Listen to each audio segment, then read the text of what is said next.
వేజండ్లపురములోని శ్రీ విశ్వమాత ఆదిపరాశక్తి పీఠాధీశులు భగవాన్ శ్రీ శ్రీ శ్రీ వెంకట కాళీకృష్ణ గురుమహారాజు గారు సద్గురు వైభవాన్ని లోకరీతిని గూర్చి మహత్తరంగా రచించగా శ్రీ గురు ప్రబోధ పద్యరత్నాకరం గ్రంథంలోని 453 పద్యాలలోని 3వ భాగము 11 నుంచి 15 పద్యరత్నాలు కూర్పు చేసి ప్రవచిస్తున్నది భగవాన్ శ్రీ శ్రీ శ్రీ వెంకట కాళీకృష్ణ గురుమహారాజు వారి దాసుడు వ్యాఖ్యాన వాచస్పతి బ్రహ్మశ్రీ ప్రభాకర స్వామి, హైదరాబాద్. అనుభవింత్రు గురులు హర్షముతో బాధ, అనుభవింతురు గురులు హర్షముతో బాధ, బుధుల తిట్టుచుందురు మూఢులెప్పుడు, శిక్ష తప్పకుండు శిష్టుల దిట్టినన్, శిక్ష తప్పకుండు శిష్టుల తిట్టినన్, కాళికాంబతనయ కనుము కృష్ణ, కాళికాంబతనయ కనుము కృష్ణ. సద్గురువులు ఎప్పుడైనా తమకు బాధ కలిగించే అంశాల్ని, విషయాల్ని కూడా సంతోషంగానే అనుభవిస్తూ ఉంటారు. కారణం ఏమిటంటే వారిలో జ్ఞానశక్తి. వారు లోకానికి తల్లి తండ్రి లాంటి వారు. జనులంతా వారి దృష్టిలో బిడ్డల వల్లనే ఉంటారు. తల్లి తమ బిడ్డల్ని ఒడిలో కూర్చోబెట్టుకుని లాలన చేస్తున్నప్పుడు బిడ్డలు కేరింతలు కొడుతూ చేతులతో కాళ్లతో తంతుంటారు. వారి పాలగోళ్లు తల్లి ముఖం మీద, గుండెల మీద గీసుకుపోతుంటాయి. కాని ఆ బాధ తల్లికి తన్మయత్వాన్నే కలిగిస్తుంది. బిడ్డ చేష్టలు ఏ దశలోనూ ఆ తల్లికి బాధను కలిగించవు, బాధించవు. అమితమైన ఆనందాన్ని, తృప్తిని కలిగిస్తాయి. ఎందుకు, ఎలా అనే విషయాలు అనుభవించే ఆ తల్లికే తెలుస్తుంది. అదేవిధంగా సద్గురువులు కూడా ఇతరుల వల్ల లేదా తమ శిష్యగణం వల్ల ఏర్పడే బాధల్ని ఆనందంగానే స్వీకరిస్తారు. ఎందువల్లంటే వారు లౌకిక విషయాలకు అతీతులుగా, స్థితప్రజ్ఞులుగా ఉంటారు కనుక. అందువలనే దూషణ భూషణల వంటి అంశాలను వారు సమానంగా స్వీకరిస్తారు. నిండు కుండలాగా తొణకకుండా నిశ్చలంగా కనిపిస్తారు. బాధలను, సుఖాలను ఒకే విధంగా చూస్తారు, స్వీకరిస్తారు. ఇది వారి గురుత్వానికి నిదర్శనమే కాని వేరు కాదు. ఇలాంటి విషయాలను గుర్తించలేని అజ్ఞానులు పండితులను, పెద్దలను, గురువులను అనవసరంగా నిందిస్తూ రాక్షసానందాన్ని పొందుతుంటారు. అలాంటి సందర్భాల్లో వారు తిరిగి ప్రతీకార చర్యకు పూనుకోకపోవటం వారి విజ్ఞతకు నిదర్శనమే కాని చేతగానితనం అనుకుంటే పొరపాటే. ఎందుకంటే సద్గురువులు, పండితులు మొదలైన వారు లోకహితం కోసం, లోకహితాన్ని కోరి అందరి శ్రేయస్సును కాంక్షిస్తూ ఎన్నో కార్యక్రమాలను చేపడుతూ ఉంటారు. ఆ కార్యక్రమాల యొక్క అంతరార్థం తెలుసుకోలేని మూర్ఖులు పెద్దలను విమర్శిస్తూ వారు చేస్తున్నటువంటి కార్యక్రమాల్ని చెడగొట్టేందుకో లేకపోతే ఆటంకాన్ని కలిగించేందుకో చేస్తూ ఉంటారు. అది ఎట్లాంటిదంటే తాము కూర్చున్న చెట్టుకొమ్మని తామే నరుక్కున్న విధంగా వాళ్ళు అధోగతి పాలవుతారు. ఎన్నో బాధల్ని, క్లేశాల్ని అనుభవిస్తారు. అంతేకాకుండా పెద్దల్ని, సద్గురువుల్ని పూజ్యభావంతో చూసే వారి జీవితం పూలబాట అవుతుందనే విషయం కూడా ఈ పద్యంలో ప్రస్ఫుటంగా తెలియచేశారు శ్రీ గురుదేవులు. అంటే ఆ మహనీయులు, మహాత్ములు, సద్గురువులు చేసేటటువంటి కార్యక్రమాల్లోని అర్థాన్ని, అంతరార్థాన్ని, పరమార్థాన్ని గ్రహించి దానికి మనం సహకరిస్తే పుణ్యం పోగు చేసుకుంటాం.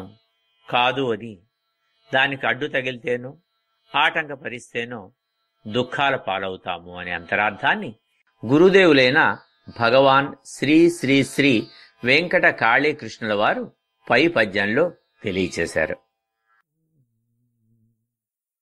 భక్తి తత్వమెరిగి బాగుగా బోధింప పరమ గురుని వోలె బడయు కీర్తి. భక్తి తత్వమెరిగి బాగుగా బోధింప పరమ గురుని వోలె బడయు కీర్తి. గొప్ప గురుడే జగతి కోవెల దైవము. గొప్ప గురుడే జగతిల్ కోవెల దైవము. కాళికాంబతనయా కనుము కృష్ణ కనుము కృష్ణ. స్వయంగా భగవత్ తత్వాన్ని, భక్తి తత్వాన్ని అవగాహన చేసుకుని అందులోని విషయాల్ని వాటి మర్మాలతో సహా తమ శిష్యులకి వివరంగా బోధించినప్పుడు వారు శ్రేష్టమైన గురువులుగా గొప్ప కీర్తిని పొందుతారు. అలా బోధించడం అనేది సాధారణమైన విషయం కాదు. లోకంలో లభ్యమయ్యే రచనలు, గ్రంథాలు కొంతవరకు విషయ జ్ఞానాన్ని అందించగలుగుతాయి. కానీ బోధించే స్థానంలో ఉన్న ఉత్తమ గురువుకు తాను ఏ విషయాన్ని బోధిస్తున్నారో ఆ విషయంపై పరిపూర్ణమైన అవగాహన, అనుభవము ఉండాలి. అదే జ్ఞానము, ప్రజ్ఞానము. అలా కాకుండా బోధించేవారు నది వలె, అంటే ఒక ప్రవహించే నదిలాగా పరిమితమైన జ్ఞానం కలిగి సముద్రమంత లోతైన విశాలమైన జ్ఞానం కలిగిన వ్యక్తులకు బోధించవలసిన పరిస్థితి ఎదురైతే పరిణామాలు తారుమారవుతాయి. కనుక బోధించే గురువులకు కావాల్సింది సముద్రాన్ని తలపించే మహాజ్ఞానం, ప్రజ్ఞానం. జ్ఞానం పొందాలని కోరుకునే వారెవరైనా సరే ముందుగా సద్గురువుల చెంత చేరి వారి బోధనల ద్వారా విషయ పరిజ్ఞానం పొందాలి. బ్రహ్మజ్ఞానం కలిగిన సద్గురువులు తమకు ప్రీతిపాత్రమైన దేవతలను ఉపాసన చేస్తూ ఆ దేవతలను మెప్పించి వారి అనుగ్రహానికి పాత్రులై వారి ద్వారా అనంతమైన జ్ఞానాన్ని పొంది తమ శిష్యులకు అవసరమైన సందర్భాల్లో బోధిస్తూ ఉంటారు. ఎందుకనంటే జ్ఞానం బ్రహ్మం అనంతం అని కదా చెప్పింది. మరి ఆ అనంతమైనటువంటి జ్ఞానరాశి సద్గురువు దగ్గర ఉన్నప్పుడు వారు ఏ విషయాన్నైనా అలవోకగా, అతి తేలికగా బోధించగలుగుతారు. సద్గురువులు ఆ విధంగా పొందిన జ్ఞానం కొన్ని సందర్భాల్లో ఏ గ్రంథాల్లో కూడా లభించందై ఉండటం ఆశ్చర్యాన్ని గొలిపే విషయం. సద్గురువుకు అంతటి అసాధారణ ప్రజ్ఞాపాఠవాలు ఉన్నప్పుడు మాత్రమే శాస్త్ర విషయాలు గాని, భక్తి విషయాలు గాని ఇతరులకు సాధికారతతో బోధించే సౌలభ్యం కలుగుతుంది. అలాంటి గురువులకు అఖండమైన కీర్తి లభిస్తుంది. వారిని మహాత్ములుగా, నడిచే దేవుళ్ళుగా జనులు పూజిస్తూ ఉంటారు. ఈ సందర్భంలో ఒక చిన్న ఉదాహరణ చెప్పుకొస్తే, పూజ్య గురువులు శ్రీ వెంకట కాళీకృష్ణ మహారాజ్ గారిని నేను అమెరికాలో ఉన్నంతకాలం ఫోనుల్లో తరచూ మాట్లాడుతూ ఏ చిన్న విషయాన్నైనా భాగవతం చదివేటప్పుడు లేకపోతే మరీ గ్రంథ పఠనమైనా చేసేటప్పుడు కొంచెం అనుమానం కలిగితే సూక్ష్మలోకాల గురించి, లేకపోతే మరణానంతర జీవితాన్ని గురించి, భూత భవిష్యత్ వర్తమానాల గురించి ఎప్పుడన్నా అడిగినప్పుడు, లేదు గోవర్ధనగిరిని కృష్ణ పరమాత్మ ఎలా ఎత్తి ఉంటారు, అణిమాది అష్టసిద్ధులు ఏ సిద్ధిని ప్రయోగించి ఉంటారు, ఇలాంటి విషయాల్ని అడిగినప్పుడు వారు ప్రశాంతంగా చిరునవ్వుతో చక్కగా తమ స్థానమైనటువంటి వేజెండ్లపురం నుంచి ఎంతో ఆహ్లాదంగా సాధికారతతో, అంటే మంచి పట్టుతో ఆ విషయాన్ని చెప్పేవారు. ఇంకా ఇది కాదు అవును అనే అనుమానానికి తావులేని క్షణమాత్రంలో తమ సంకల్పాన్ని ఆ ద్వాపర యుగంలోకో త్రేతాయుగంలోకో పంపించి, లేదు తాను సూక్ష్మస్థితిలో సూక్ష్మ రూపంలో ఆ లోకాలకి ఆ కాలానికి వెళ్ళి చాలా చక్కటి వివరణ ఇచ్చేవారు. తద్వారా నా సందేహం, ఆ అనుమానం పూర్తిగా నివృత్తమయ్యేది. ఇది సద్గురువుల విషయంలో మాత్రమే జరుగుతుంది. ఎందుకని? వారిది కేవలం పుస్తక జ్ఞానం కాదు గనక, పుస్తకాన్ని దాటి మస్తక స్థితిలో నిలిచి సమస్తాన్ని ఎరిగినటువంటి తత్వం వారిలో ఉంది కనుక ఈ గురువులు, ఈ సద్గురువులు శిష్యుల యొక్క అనుమానాల్ని, సందేహాల్ని అలవోకగా నివృత్తి చేయగలుగుతారు. కనుక అటువంటి వారే సద్గురువులు అవుతారు. అటువంటి వారిని జనులు పూజిస్తారు. వారే భావితరాల వారికి ఆదర్శమూర్తులు, ఆదర్శవంతులు అవుతారు అని ఈ పద్యంలో భగవాన్ శ్రీ శ్రీ వెంకట కాళీకృష్ణ గురు మహారాజ్ వారు తెలియచేశారు. పూజ్య గురుని తోడ పుణ్యతీర్థములకు వెళ్ళి వచ్చునపుడే వెతలు తొలగు. పూజ్య గురుని తోడ పుణ్యతీర్థములకు వెళ్ళి వచ్చునపుడే వెతలు తొలగు. సత్యగురుని కరుణ సకలమునిచురా. సత్యగురుని కరుణ సకలమునిచురా. కాళికాంబతనయ కనుము కృష్ణ. కాళికాంబతనయ కనుము కృష్ణ. సద్గురువులు ఎక్కడున్నా ఎలా ఉన్నా వారు ఎప్పుడూ పూజనీయులే. వారిని ఎంతగా పూజించి ఆరాధిస్తే వారి అనుగ్రహం భక్తులకు అంతగా లభిస్తుంది. గురువుల అనుగ్రహం కోరి మంచి భావంతో గురువుల చెంతకి చేరాలి. ఏదో ఆశించింది తీరిన తర్వాత వెళ్ళిపోవచ్చులే అనుకుని అందుకు తగిన విధంగా ఆత్మవంచన చేసుకుంటూ తమ పనులు పూర్తయ్యే వరకు గురువుల వద్ద అతి వినయాన్ని ప్రదర్శించటం వల్ల మేలు చేకూరదు. తమకు ఏది అవసరమో దాన్ని గురుదేవులే చూసుకుంటారనే సంపూర్ణ విశ్వాసంతో ఆశ్రయించి భక్తి శ్రద్ధలతో వారికి సేవలు అందించటం వల్ల గురువులు వారి ఎడ ప్రసన్నులై అనుగ్రహిస్తారు. ఆ అనుగ్రహం ఏ విధంగా అయినా ఉండొచ్చు. ఒక్కొక్కసారి గురువులు పుణ్యతీర్థాల దర్శనం చేసుకోవటానికి బయలుదేరేటప్పుడు తమకు విశ్వాసపాత్రులైన వారిని అనుగ్రహించాలని సంకల్పిస్తే వారిని కూడా తమ వెంట తీసుకెళ్తారు. అలాంటి అవకాశం ఎంతో పుణ్యం చేసుకున్న వారికి మాత్రమే లభిస్తుంది. ఆరాధింపదగిన గురువులతో కలిసి పుణ్యతీర్థాలను సేవించగలగటం వల్ల ఎన్నో అద్భుత విషయాలు తెలుస్తాయి. ఆ తీర్థం అక్కడ ఎంతకాలం నుంచి ఉంది, ఆ స్థల పురాణం ఏమిటి, స్థల మహత్యం ఏమిటి, తీర్థాన్ని దర్శించి సేవించటం వల్ల ఎలాంటి కోరికలు సిద్ధిస్తాయి, అలాగే ఆ తీర్థాన్ని పూర్వకాలం నుంచి ఇప్పటి వరకు ఏ మహానుభావులు సేవించి ఎలాంటి ఫలితాలు పొందారు అనే విషయాలను గురువుల ద్వారా తెలుసుకోగలిగే భాగ్యం కలుగుతుంది. అదేవిధంగా పూజలు ఎలా నిర్వహించాలి, ఆ తీర్థ సాన్నిహిత్యంలో సన్నిధిలో భక్తుల ప్రవర్తన ఎలా ఉండాలనే పద్ధతులు కూడా తెలుసుకునే అవకాశం గురువు ద్వారా లభిస్తుంది. గురువుల వెంటే ఉండి పుణ్యక్షేత్రాలు, తీర్థాలను దర్శించటం వల్ల సమస్త బాధలు తొలగిపోతాయి. ఒక విధంగా ఆశ్రితులైన వారి బాధలు తొలగించటానికి, ఆ బాధలు తీరే సమయం ఆసన్నమైనప్పుడు గురువులే వారిని అనుగ్రహించే విధానం ఇలాగే ఉంటుందేమోనని మనం అనుకోవచ్చు. లేకపోతే ఇది గురువులు తమ దరి చేరిన వారిని అనుగ్రహించే విధానాల్లో ఒక పద్ధతి కావచ్చు. సద్గురువుల కరుణ లభిస్తే ఎవరు ఏం కోరుకుంటారో, ఏ విషయాలు అవసరమని భావిస్తారో అవన్నీ వారికి సమకూరుతాయి.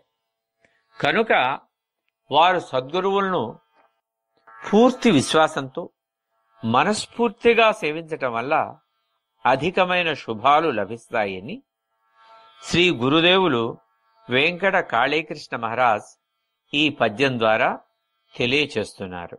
ఒక గీతంలో చెప్పినట్టుగా గురుసేవ అనేది కత్తి మీద సాము లాంటిదట.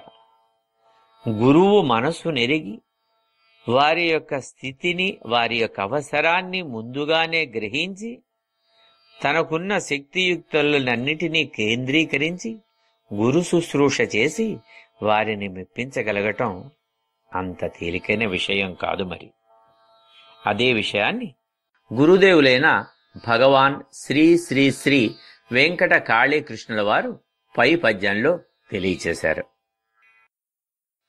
విశ్వక్షేమమునకు విమల గురువులెల్ల శక్తిపీఠములను భక్తితోడ. విశ్వక్షేమమునకు విమల గురువులెల్ల శక్తిపీఠములను భక్తితోడ. స్థాపనము చేసి ధన్యత్వముందిరి. స్థాపనము చేసి ధన్యత్వముందిరి.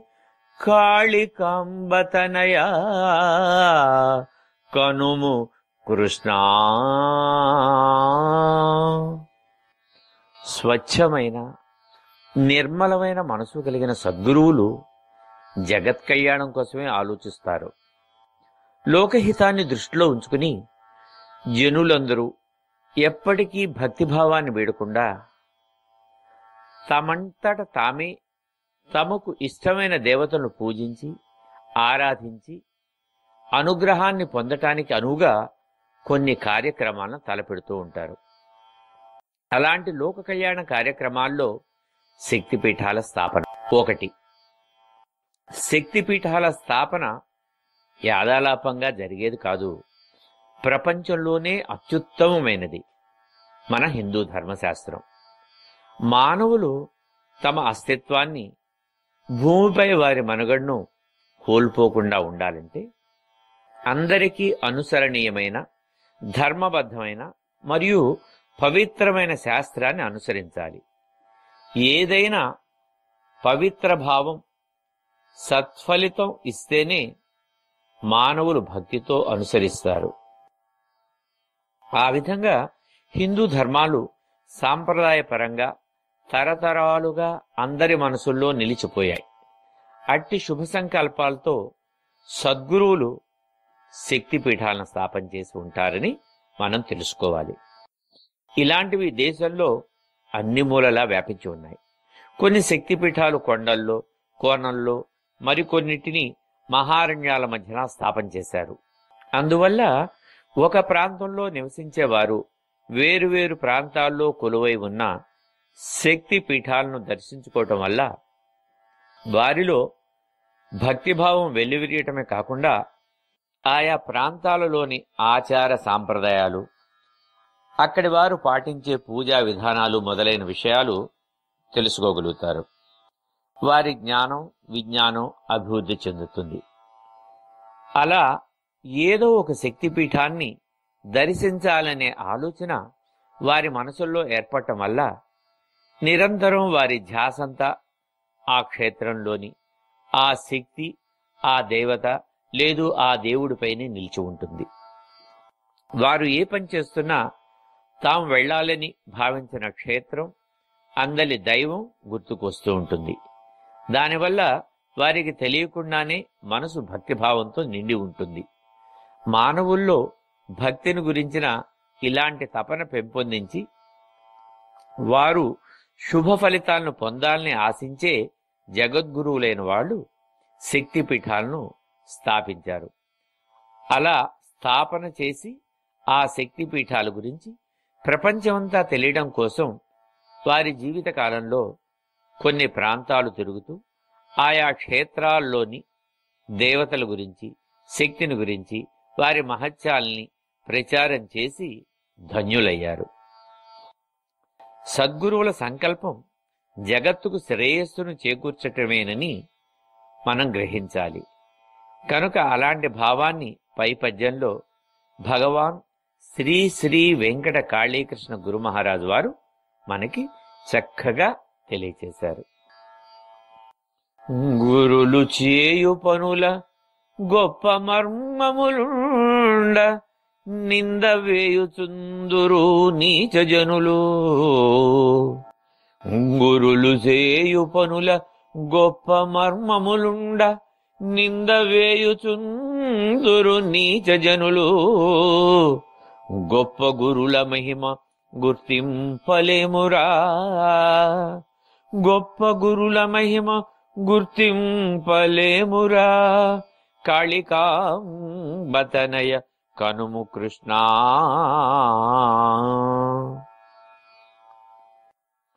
సద్గురువులు చేసే కార్యక్రమాల్లో ఎన్నో విశిష్టతలు, మహిమలు ఉంటాయి. మహిమలు అంటే మాయలు మంత్రాలు అని అర్థం కాదు. మహిమ అంటే గొప్ప శక్తి అని అర్థం. గురుపీఠం ఎంతో విశిష్టమైంది, అలాగే బాధ్యతాయుతమైంది కూడా. గురువుల ధ్యేయం ధర్మ సంరక్షణ. అసలు ధర్మం అంటే ఏమిటి? ధారయితి ధర్మ అని చెబుతారు. అంటే దేని వల్ల ఈ జగత్తు ధరించబడుతూ ఉందో, ఏ జగతి వల్ల, ఏ ధర్మం వల్ల ఈ జగతిలోని మానవ మనుగడ సాగుతూ ఉందో దానిని ధర్మం అని మన పెద్దలు చెబుతారు. అయితే దాన్ని ఎందుకు పాటించాలి, అందువల్ల కలిగే ప్రయోజనాలు ఎలా ఉంటాయి అనే జ్ఞానం ఇవాళ రోజున చాలా తక్కువ మందికే తెలుసు. ఒక్క ధర్మం అనే కాక మిగిలిన మంచి విషయాలు, సంస్కృతి సాంప్రదాయాలు, ఆచార వ్యవహారాలు మొదలైన సనాతన ధర్మాల్ని ప్రజల్లోకి తీసుకుని వెళ్ళవలసిన బాధ్యతలను సద్గురువులే నిర్వహిస్తారు. అందువల్ల గురువులు సంవత్సరం పొడవునా విశేషమైన రోజుల్ని, పండగల్ని నిర్వహిస్తూ అందర్నీ వాటిలో భాగస్వాముల్ని చేస్తారు. తద్వారా విశ్వజనీన భావం అందరిలో కలుగుతుంది. మరుగున పడిపోయిన ఆచార సాంప్రదాయక విషయాలు ఆ సమయంలో గురుముఖంగా తెలుసుకోగలిగే అవకాశం కలుగుతుంది. వాటిని తెలుసుకుని అందరి ఆంతర్యాలను గ్రహించడం వల్ల మానసిక, శారీరక ప్రశాంతత లభిస్తుంది. ఆచార సాంప్రదాయాల్లో దాగి ఉన్న రహస్యాలన్నీ మనిషి ఆరోగ్యానికి, ఎదుగుదలకు సంబంధించినవే. అందువల్ల వాటినన్నిటినీ అందరి చేత గ్రహింపచేయటానికి, ఆచరింపచేయటానికి గురువులు చేసే ప్రయత్నాలే వివిధ రకాలైన కార్యక్రమాలు. ప్రాచీన సాంప్రదాయమైన యజ్ఞయాగాల్లో కూడా దాగి ఉన్నవి వైద్యపరమైన, శాస్త్రపరమైన అంశాలనేది రుజువు చేయగలిగినటువంటి, ధీబంతము కలిగినటువంటి గురువుగారే ఈ పద్యాలు రాసినటువంటి భగవాన్ శ్రీ శ్రీ వెంకట కాళీకృష్ణ గురు మహారాజు. అది వారిని కలిసి వారు చేసిన యజ్ఞాల్లో భాగస్వాములైనప్పుడు కూలంకషంగా తెలుస్తుంది. కొందరికి యజ్ఞం చేయటం ద్వారా వాళ్ళు అనుకున్న పనులు ఫలితాలనిస్తాయి.